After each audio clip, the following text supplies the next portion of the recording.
Hey everybody, JC here with another TNI toy review, and today's review is in association with MarvelousNews.com, your #1 news source for everything Marvel.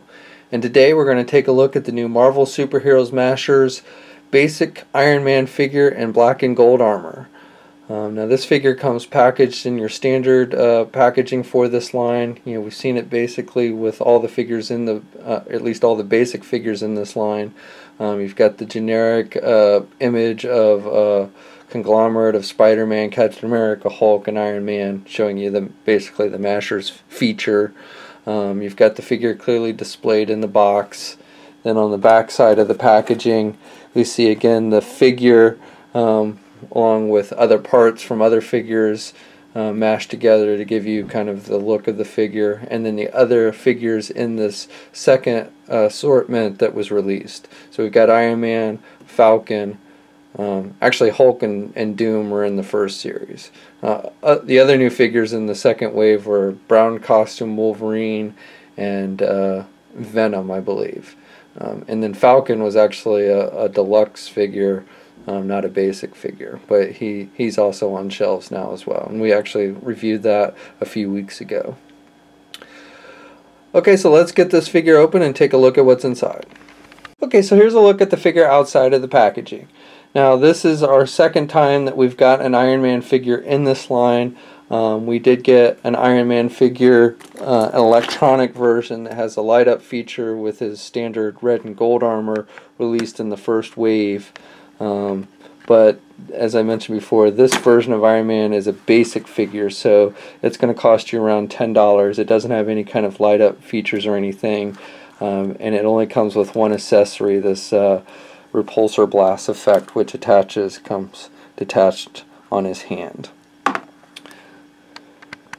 Now, I actually like this figure because it's very reminiscent of the armor that he's currently wearing in the comic books. The Marvel Now armor, which is also black and gold. So I like it how it's kind of a modern version of the character. And he's just basically a black and metallic gold colors throughout. This may just be unique on my figure, but it looks like on the paintwork a little bit of sloppiness on the legs. I don't know how well it turns up on the camera, but I don't know if you can see it. Just looks kind of like a little bit of sloppy brushwork on the back of the figure's leg. Nothing major, especially for a line like this that's really mainly geared for kids, but just wanted to point that out.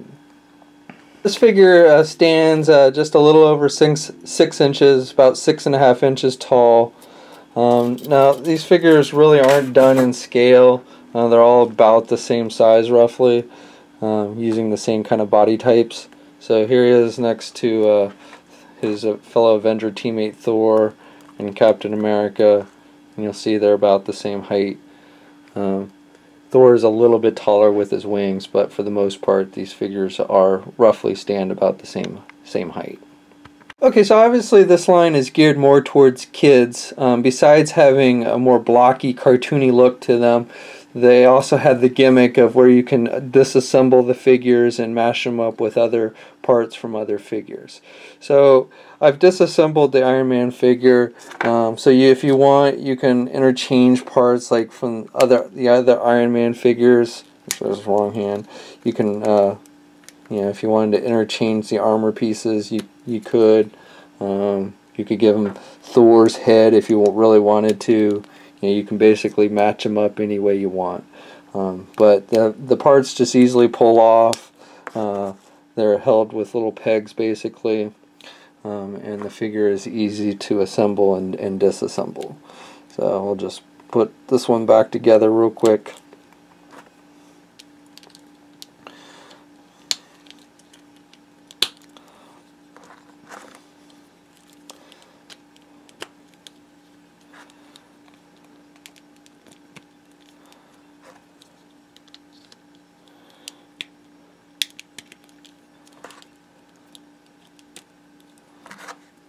And there you go. Now another cool thing, if you have that Iron Man from the first wave, the electronic Iron Man, that Iron Man came with a Tony Stark head. So if you wanted to use that on this figure as well, you could. So you could basically have him without his helmet on. And you can even kind of have him holding his helmet, or his head, so it looks like he's holding his helmet. So I like that feature, and the head goes well on this figure as well. Articulation wise, these figures are pretty good. They have lots of good movement. If you own any of the other figures in this line, then you know what to expect, because it's basically the same body type. I've still got the Tony Stark head on here, but it works the same. I'll switch it out just so you can see. So he can rotate his head left and right, and he's got pretty good up and down movement, so you can get him in flight poses and such, which is nice.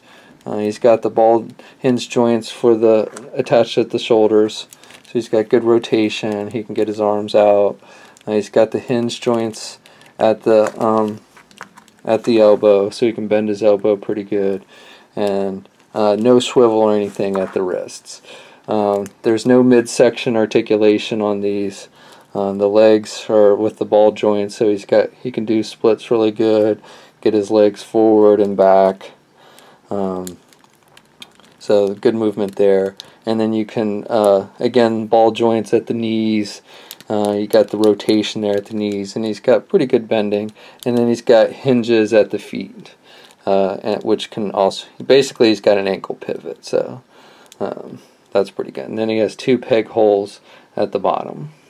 That's my quick review. Overall, I like these figures. They're fun, especially the basic ones, because they only cost about $10. You know, I think this figure, you know, again, I like how it's kind of his modern armor, so I like that. It goes well with Cap and Thor. It's a fun figure. If you already have the deluxe electronic Iron Man, I don't know if it's worth picking up another Iron Man. But again, it is kind of more of his modern armor. And if you didn't get that one, then I would probably recommend this one, because again, it's only like $10. So that's my review. I hope you enjoyed it. Until next time, I'll check you later.